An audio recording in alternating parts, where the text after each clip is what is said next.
Okay, I want to start off by giving all praises to Yahweh, Bahashim, Yahweh Shai, Bahashim, Rakat Kwadash. Double honors to the apostles and elders of Great Millstone who teach the Bible in 100% truth. And Shalom to the hopeful elects of the 12 tribes of Israel, starting with the Negroes, Latinos, and Native Americans in the North, Central, South America, as well as the speckled bird, the Israelites that look like the other nations, living amongst the other nations around the world, but whose bloodlines still go back to the seed of Abraham, Isaac, and Jacob. Shalom to you. So today I'm going to look at Job, chapter 9 and 24. And it says here, the earth is given into the hand of the wicked.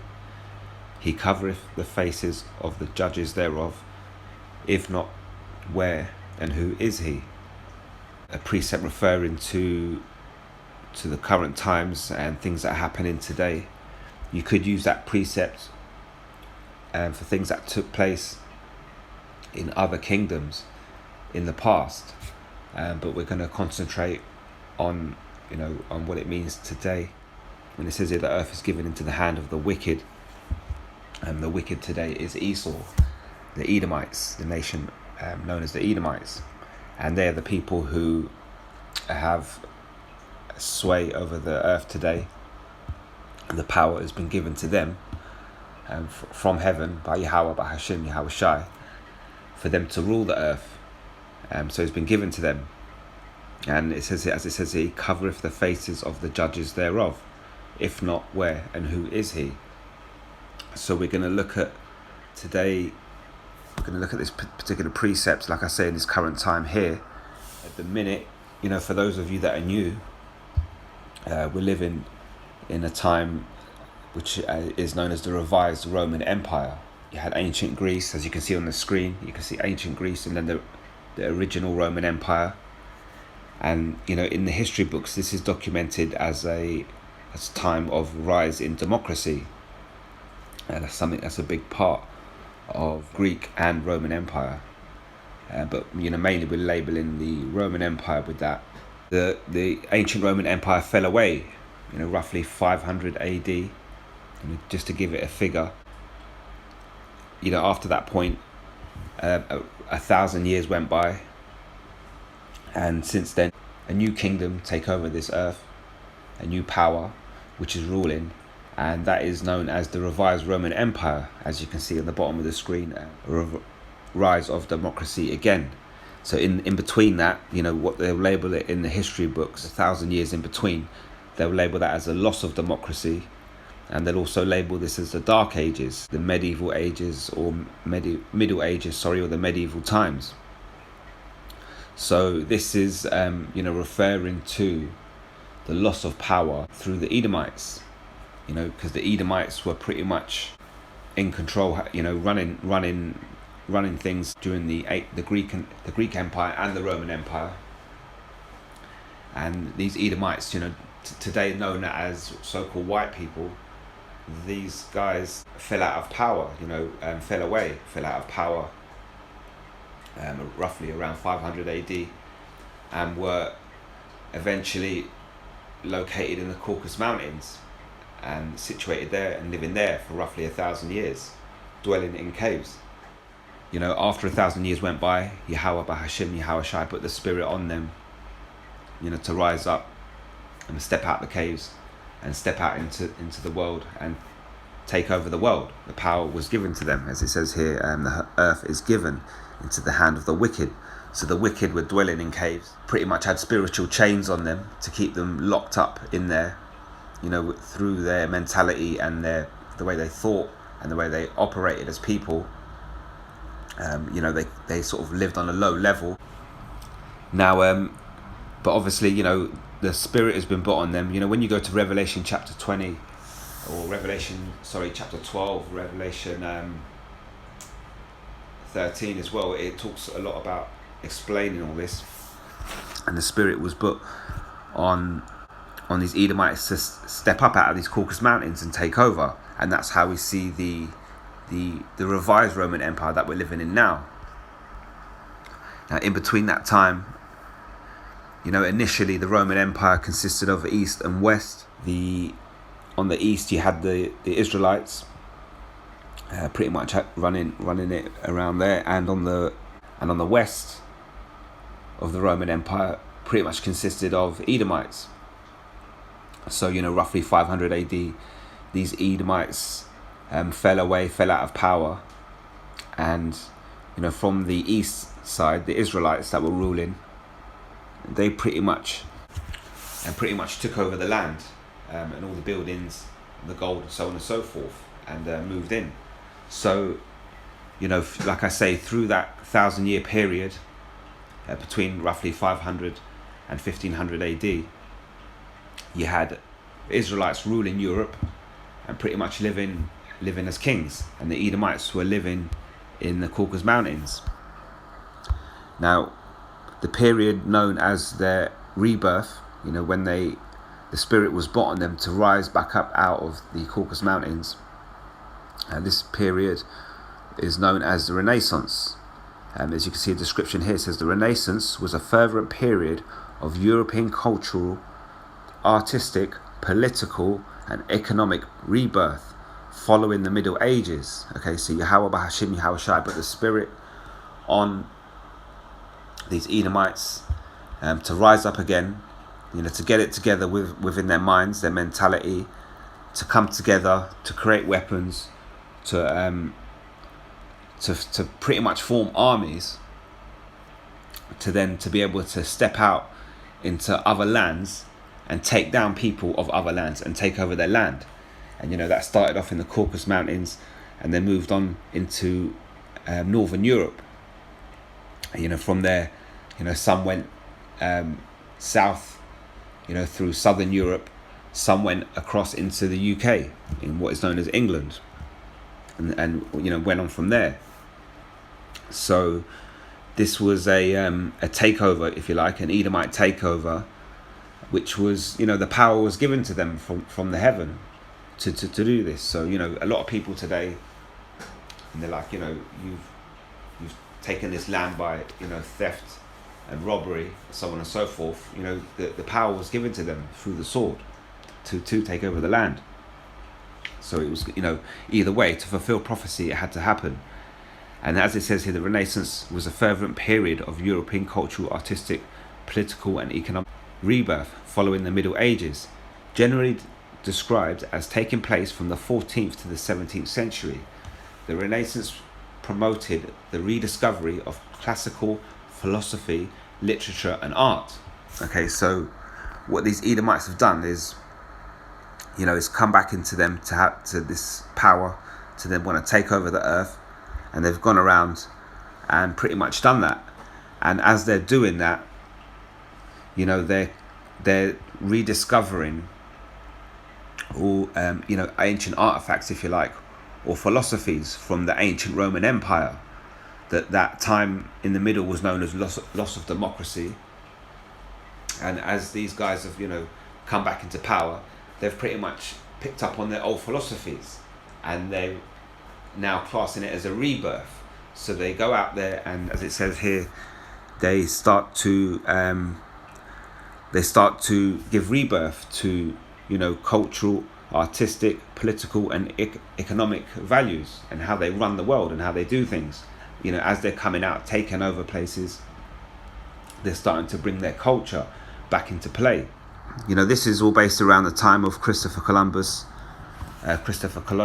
and there was a lot of Edomites in various places, pretty much on the same task, yet they were pushing different types of worship, different viewpoints on different types of worship, and that's where you get these different types of religions, like Christianity and Roman Catholicism. What's happening is, and some Edomites out there were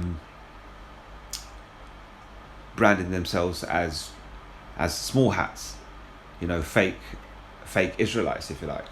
They were saying that they were the people of God, and so with that they were practicing Judaism.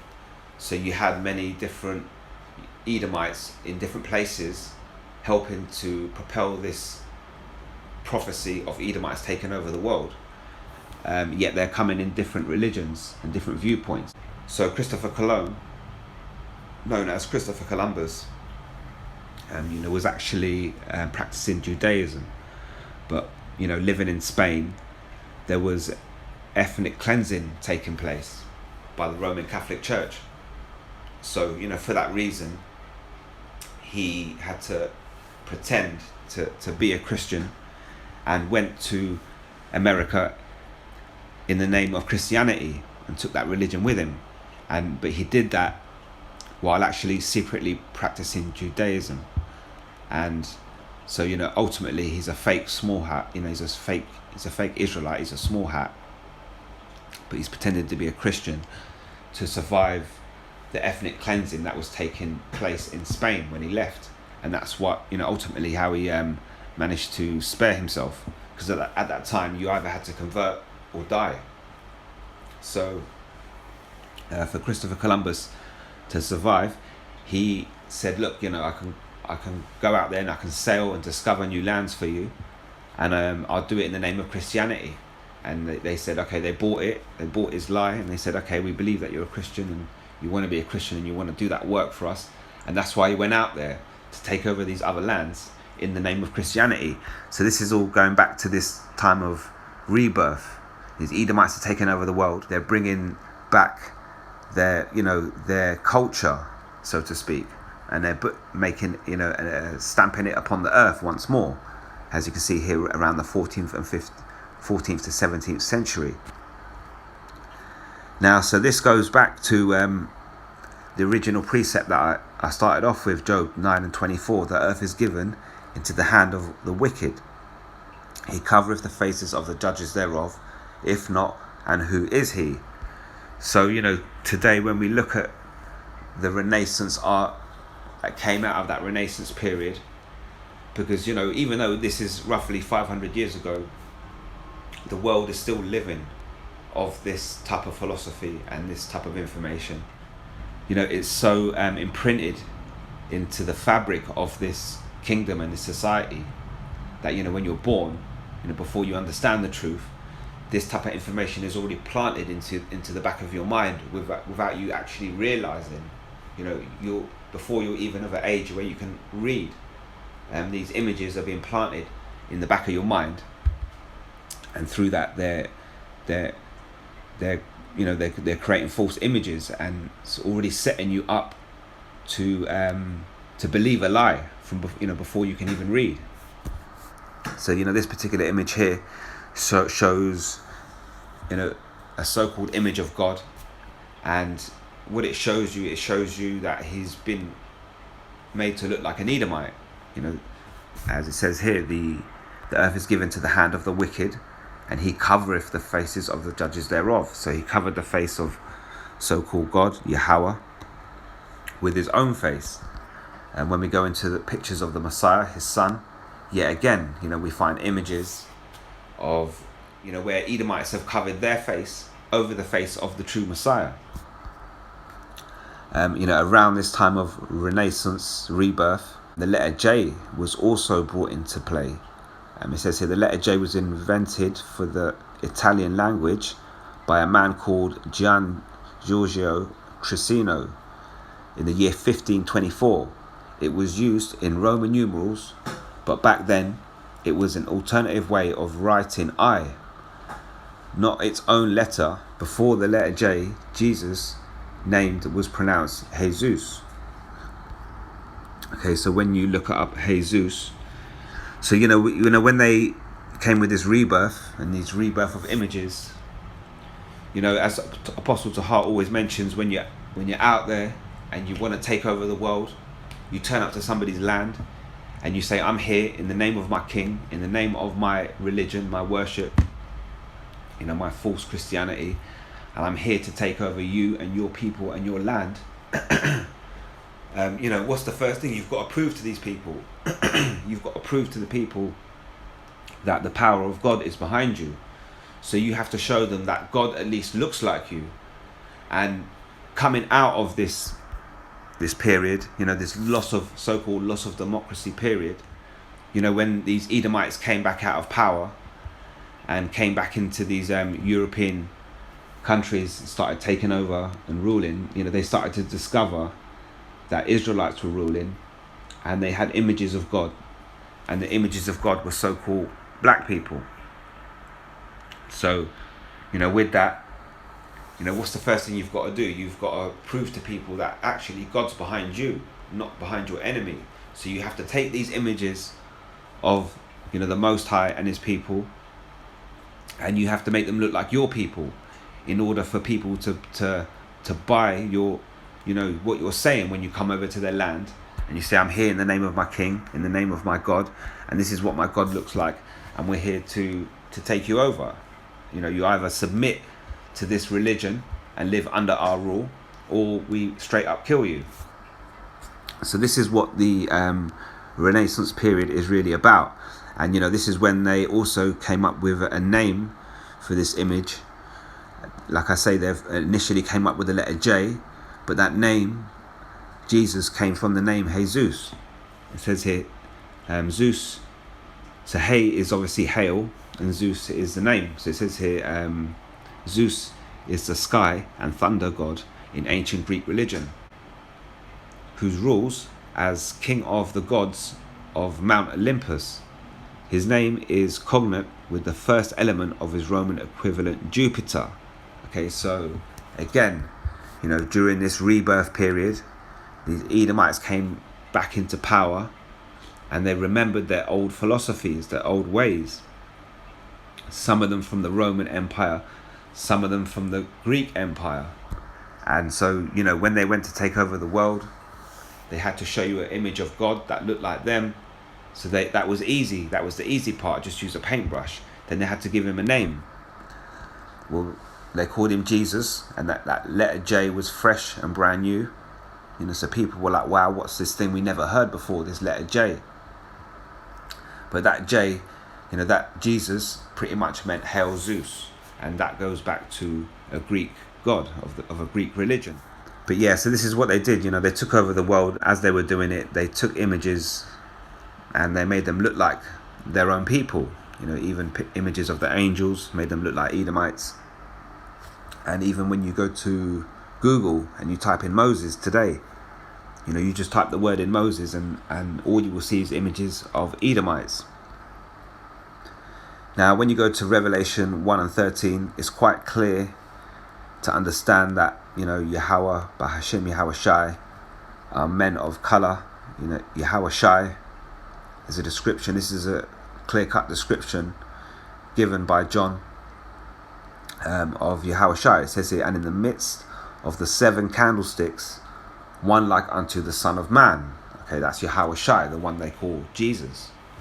Clothed with a garment down to the foot, and girt about the paps with a golden girdle. His head and his hairs were white like wool, as white as snow. So, the texture of wool is to be fluffy, and which is pretty much what you get with Afro hair. It says it as white as snow, and his eyes were as flame of fire, and his feet like unto fine brass, okay, as if they burned in a furnace, and his voice as the sound of many waters. Okay, so it says here, and his feet unto fine brass, as if they burnt in a furnace. Okay, so you don't have to be a rocket scientist. I don't need to get any images up on the screen for you to understand that brass is already of a very brown color, and if you were to burn that brass, it would become an even browner, darker brown color. It wouldn't become black, it would become brown or dark brown. So we know, when they give you these images of these judges, from the judge of Yahweh, the one they call God, you have Yahweh Shai, his son, he's also a judge. You also have the prophets. Now people out here, they tell you that, only God can judge me. Well, so can the prophets, because the prophets come in the word of the one you call God. So, when you want to hear Yahweh Bahashim, Yahweh Shai speaking to you, and you want reproof, and you want to be shown where you're going wrong, you're going to listen for his voice, and his voice comes through the prophets. So the prophets have the ability to judge you, and that's why they rebuke. But these are the judges, that the faces, right down to the prophets, the faces of the judges have been covered by who? By the wicked. But when it clearly shows you that, starting with Yahushai, his skin should be of looking of brass. His feet are are like unto fine brass, as if they burned in a furnace. So when you go back to the Middle Ages and you look up, Russian icons, for example, you'll find images of Yahushai and the prophets, and you'll notice that they have a skin tone similar to that of brass. And so these are the judges whose faces have been covered. If you look up Russian icon imagery, it says here, Russian icon imagery became a standard visual language. Okay, so they used the images, the Russian icon images, as a language, including for everyone, including the peasants, understood. The most frequently encountered examples in today's market are icons produced in Russia between 1700 and 1917, with the majority made between 1850 and 1917. So, if you look up, for example, black Russian icons, you'll find images of Russian icons that were original icons. And what the Edomites have done is, when they've taken over these lands, they've pretty much rounded up a lot of these images, and a lot of them are kept in Russia. So when you type in black Russian icons, even though these people aren't black, they're brown, on the internet you will find these original Russian icons that have been now kept and hidden away in Russia. During that same period, there was another industry of Russian icons taking place. New images were being created, and that's between the period of 1700 and 1917. So these were images created with Edomite looking judges and people, and so on and so forth. And as it says here, these imagery became a standard visual language. Everyone, including the peasants, understood. So even up until this today, they're using those brand new images that they created around 17 to 1900. They took all the old ones in, they rounded them up, they said, no, we can't let anybody see these brown guys on these photos, on these pictures. Let's create new ones with the judges looking like us. And then they pumped them out into the world, just like they do today. They buy something, they get a product, and they market it, and then they ship it out there, and they pump it out to the world. And it's the same thing. They got these images, they pumped them out, and they used it as a visual language. So even peasants, even people that couldn't read, who didn't have a high intellect, even they just looked at the images, and straight away language has been spoken into their mind. A picture speaks 1,000 words. So for them to see 10 images of the Most High looking like an Edomite, that's 10,000 words implanted into their mind. As to, you can't tell me that I'm wrong, I've seen it. Well, you've seen a recreation, you've seen a replica, you haven't seen the original. And that's how they, managed to help them when they were taking over the world. Now, when you look at all this information, we're talking about events that took place 500 years ago. I also mentioned that, obviously to this day, these philosophies are still carried through. So people are still being born to this day, and these images are still being implanted into their head. But it goes deeper than that, you see, because when you look at the Queen, for example, Elizabeth, she just died, and I think they buried her yesterday. I live quite close to Windsor, so I had they shut down this whole area, to be honest. They had to bring her through.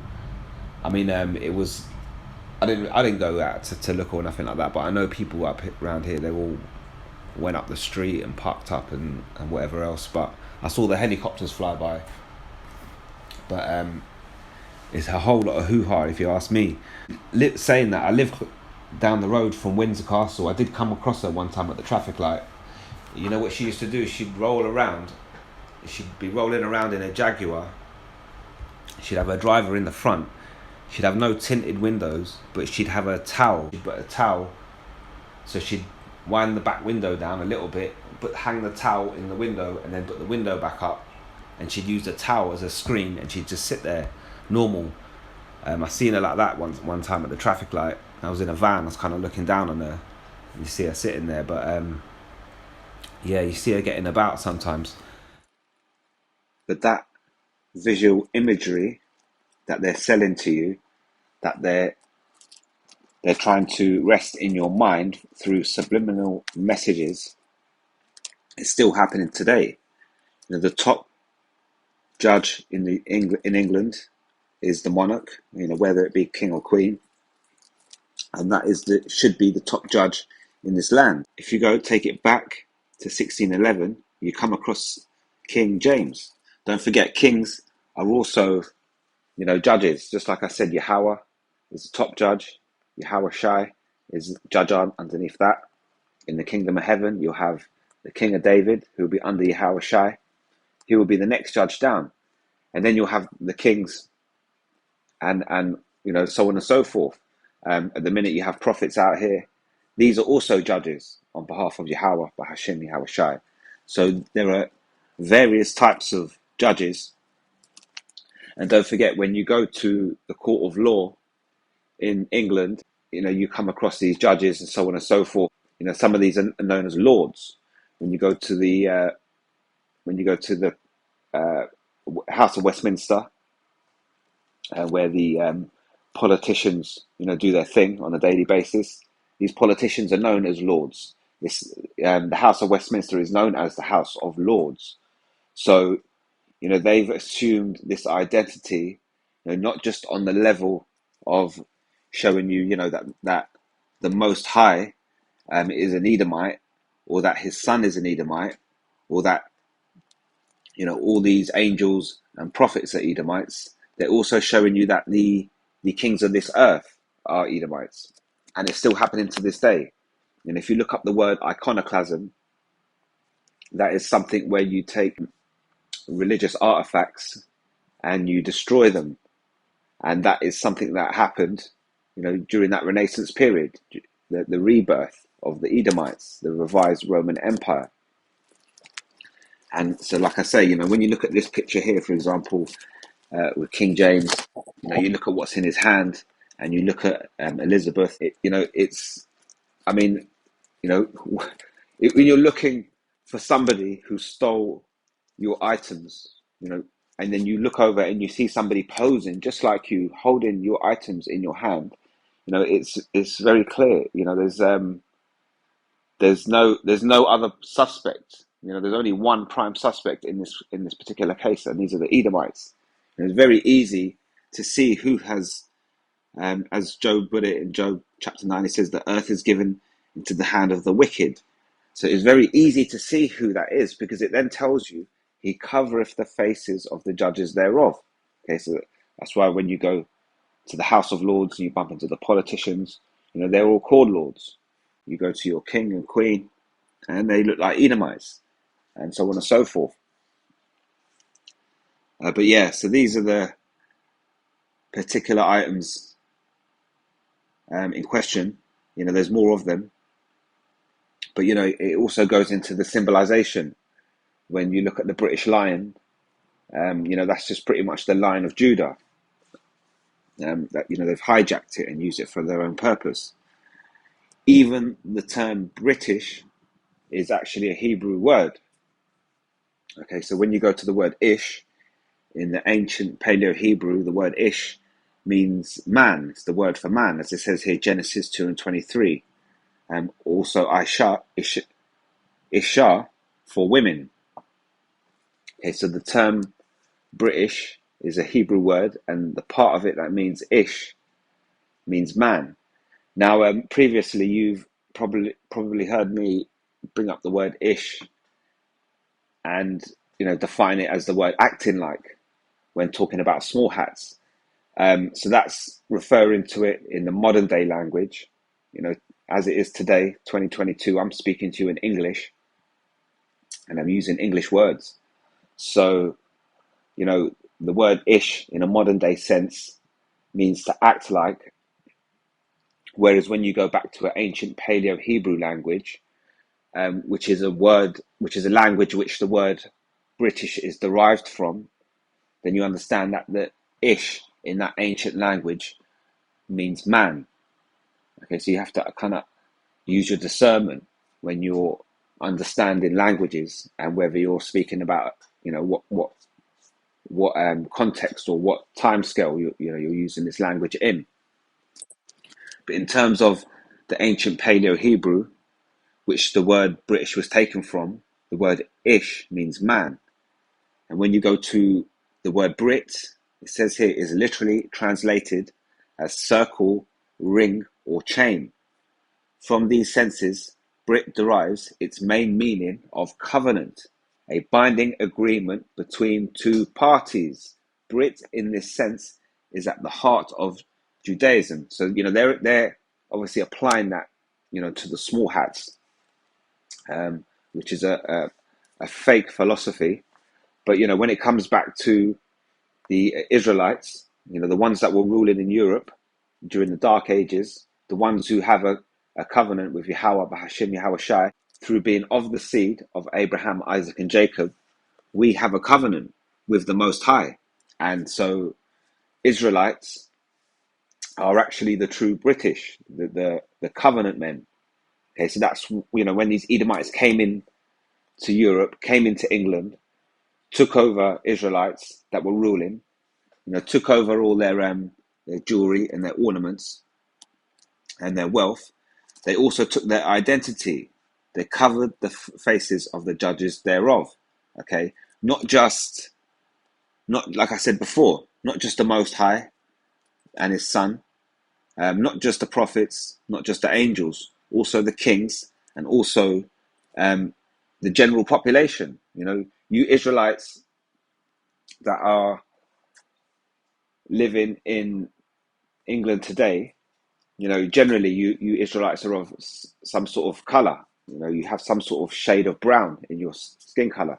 Whether you arrived in England now from Israel via Jamaica or via whatever country in the world, I know a lot of Benjamites.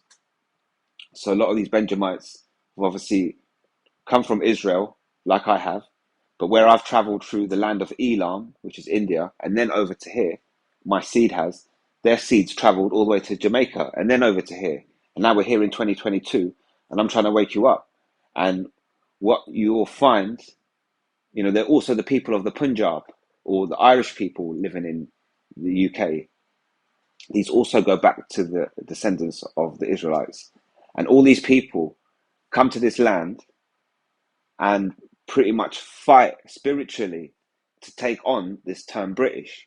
Okay, I did it before I came to this truth. I was one of them. British is a term used by English people in the land of England, which are Edomites, and people who are classed as ethnic minorities, i.e. black people. They get told you can live over here. You're given a British passport. And then in their minds, the British way of life is seen as superior to whatever life they've come from. So they come over here, they assume that way of life, and then when you refer to them as being somebody from a different country, they're quick to snap at you and tell you, no, I'm British. They fight spiritually for this term British. I work on a reception desk and I have to ask people sometimes what their ethnic background is, and they get pissed off at me. And they're like, why are you asking me? I'm British. And I'm like, that's not an ethnic background. That is your citizenship. What is your ethnic background? And then I have to break it down for them. I have to say, are you from India? Are you from Bangladesh? Are you from flipping here or there or wherever? Or Kenya? All these, wherever it is. Because obviously some people, it comes up with a question. But these people get pissed when you question them on their British citizenship, because they fight tooth and nail within their own minds to take on that identity, right? And then with it, they do all these British things, and they're proud to be it. And this society obviously has a thing called nationalism. Sorry. So with that makes them feel part of the society. that makes them feel part of the group and makes them comply with the group. And that is how they keep the citizens happy.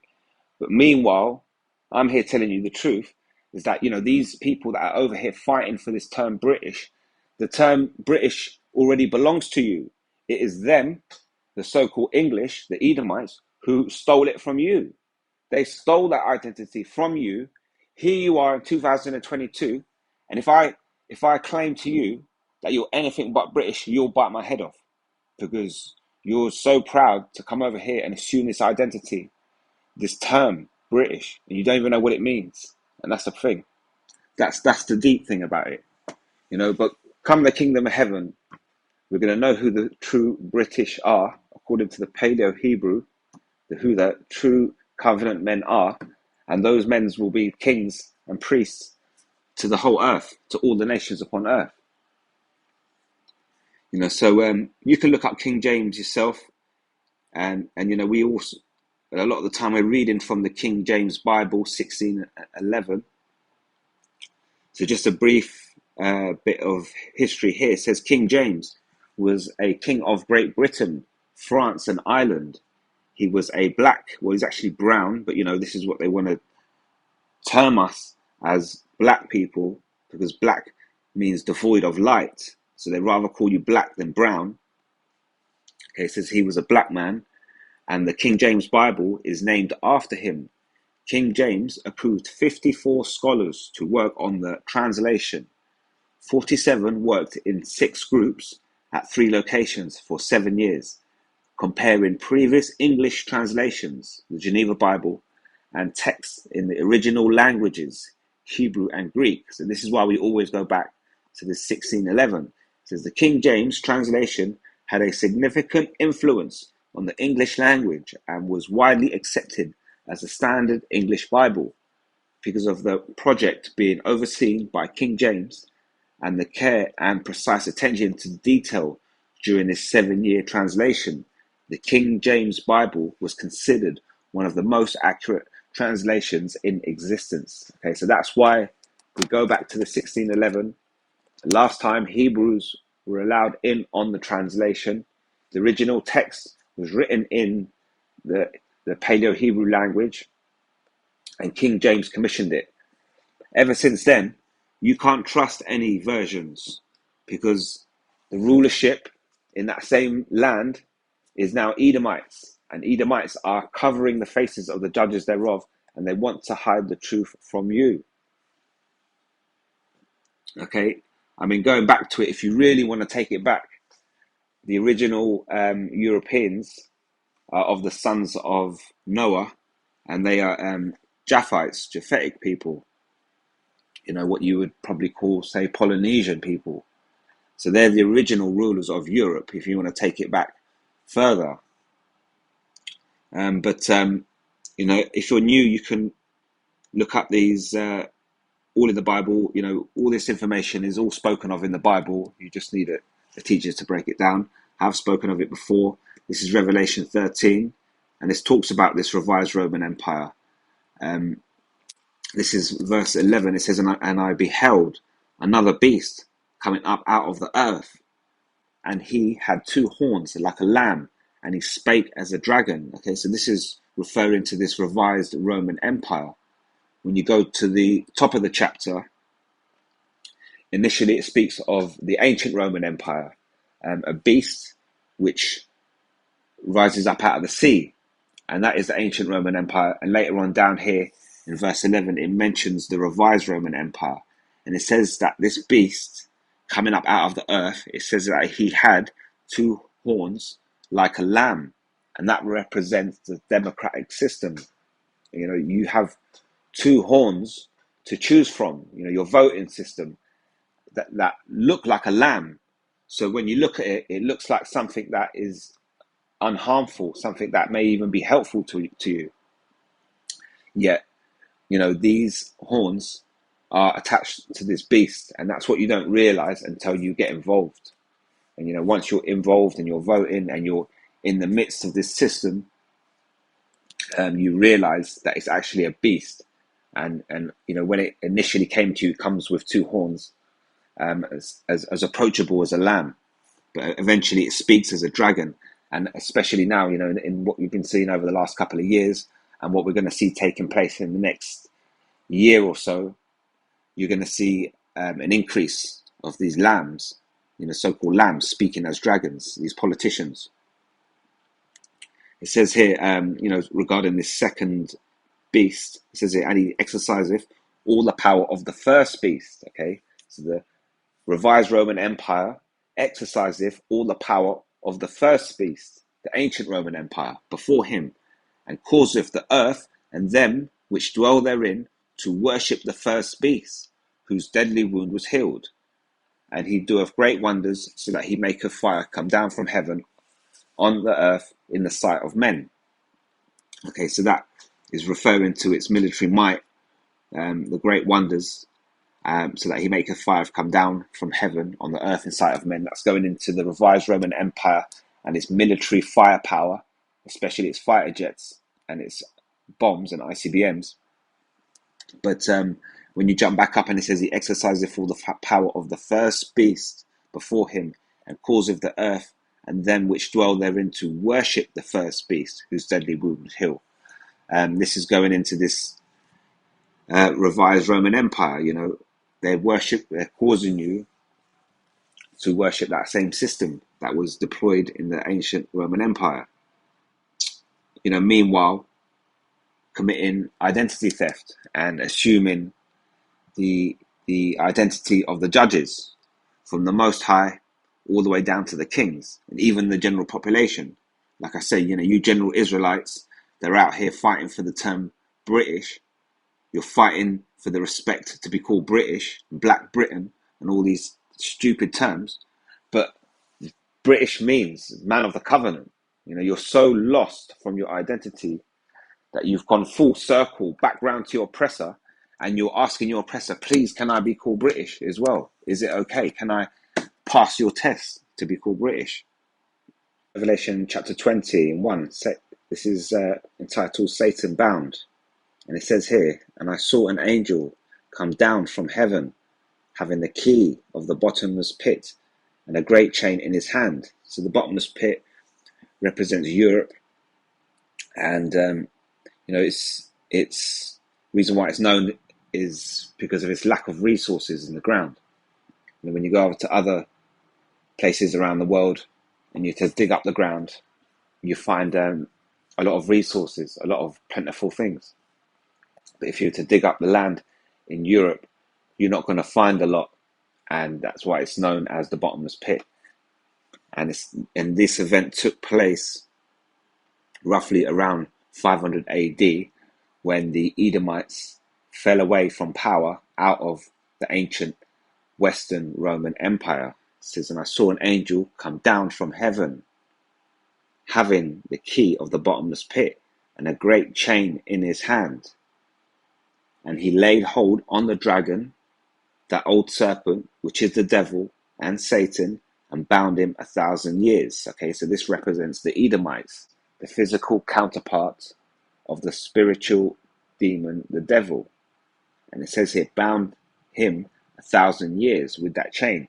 So that's a spiritual chain. So like I said, they fell away out of power, roughly 500 AD, and retreated back up into the Caucasus Mountains. And there they stayed for 1,000 years, because there was a spiritual chain on them, on those Edomites. And it says here, and cast him into the bottomless pit, and shut him up, and set a seal upon him. Okay, so that's where the Edomites were located during the Dark Ages, that he should deceive the nations no more. Because they had all these false philosophies and idolizations that they were carrying on with through the Greek and Roman Empire. It says, until the 1,000 years should be fulfilled. Which 1,000 years? The Dark Ages. And after that, he must be loosened a little seasoned. And that's what we're living in now. We're living in a time when the Edomites have been loosened for a little season to do what? To go across the earth and deceive the nations yet again. How? By covering the faces of the judges thereof.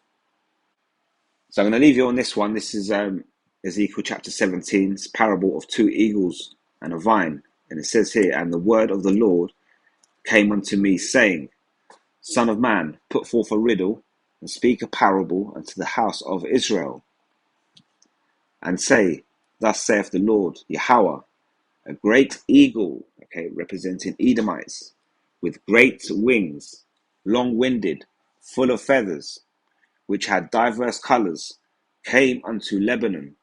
So Lebanon represents Jerusalem, which is a people before it's a place. Israel, the people. And took the highest branch of the cedar. He cropped off the top of his young twigs and carried it into a land of traffic. He set in it a city of merchants. So it says here, came unto Lebanon and took the highest branch of the cedar. So what he did, this eagle, these Edomites, came unto Lebanon and did what? And took the highest branch of the cedar. And that's why gave them the ability to show you, look, I am the judge. I have covered the face of the judge thereof. And this is in England.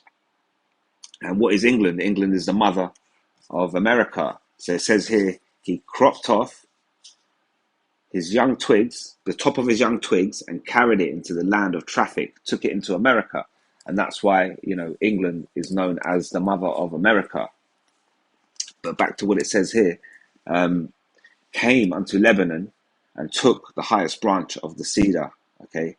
So these Edomites came unto Lebanon and took the highest branch of the cedar. So with that, I'm going to leave it right there. I'm going to say all praises to Yahweh, Bahashem, Yahweh Shai, Bahashem, Rakah, Quadash. And until next time, Shalom.